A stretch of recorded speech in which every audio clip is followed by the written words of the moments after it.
లోకమునన్ను ఆకర్షింపగా అల్లరితనము నా చుట్టూ చేరగా ఓటమి నా బ్రతుకును హేళన చేయగా నీ కృపతో నన్ను బలపరచితివే.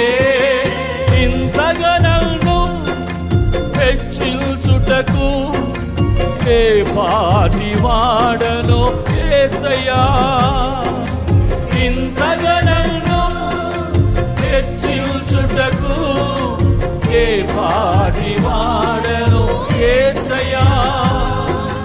నీ కృపకు ఎల్లప్పుడు కృతజ్ఞుడను, నీ కృపకు ఎల్లప్పుడు కృతజ్ఞుడను. పాడదాం.